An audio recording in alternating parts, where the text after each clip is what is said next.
सादर जय श्री कृष्ण मित्रों, आप सभी का बहुत बहुत स्वागत है आपके अपने ही चैनल एस्ट्रो गुरुजी में। मित्रों, यदि आपने अभी तक हमारे चैनल को सब्सक्राइब यदि नहीं किया हो तो अभी सब्सक्राइब कर लें और बेल आइकन को अवश्य दबाएं, जिससे हमारे अगले आने वाले नए वीडियो की नोटिफिकेशन सबसे पहले आपके पास पहुंचे।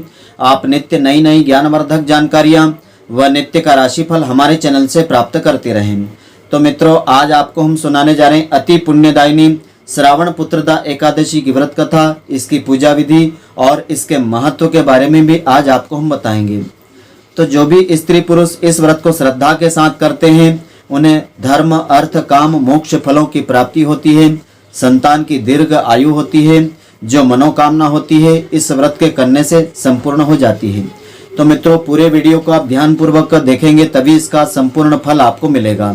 तो हिंदू पंचांग की एकादशी, चाहे वह कृष्ण पक्ष की एकादशी हो या शुक्ल पक्ष की एकादशी हो, उसका महत्व बहुत ही अधिक होता है। तो प्रत्येक माह की कृष्ण और शुक्ल पक्ष की एकादशी अपने आप में खास मानी जाती है। एकादशी के दिन भगवान विष्णु जी की पूजा आराधना करने का विधान होता है और इस दिन उपवास रखने का विधान होता है। तो श्रावण और पौष माह में आने वाली एकादशियों का महत्व बड़ा ही समान माना गया है।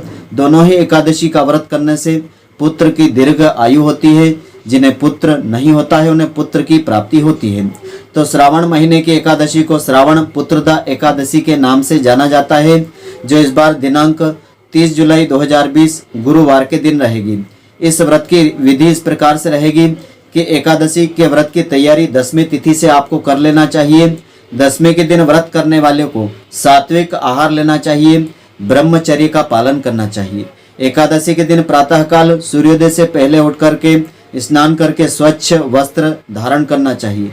भगवान विष्णु जी के सामने शुद्ध घी का दिया जला करके इस व्रत का आपको संकल्प लेना चाहिए और भगवान विष्णु जी के बाल गोपाल स्वरूप की आपको इस दिन पूजा करना चाहिए।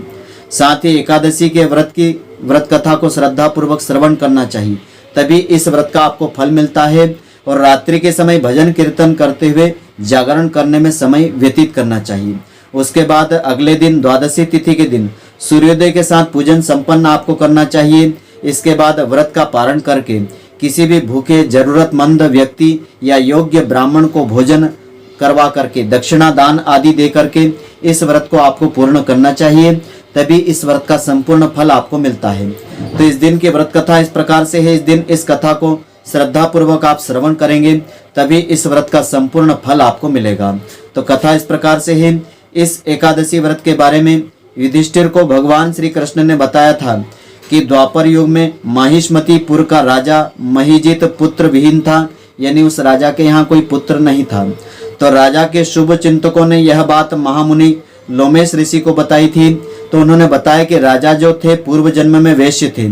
इसी एकादशी के दिन दोपहर के समय ये राजा जलाशय पे पहुंचे तो वहां गर्मी से पीड़ित एक गाय प्यासी थी। उस गाय को पानी पीते देख करके उसको रोक करके राजा स्वयं पानी पीने चले गए थे।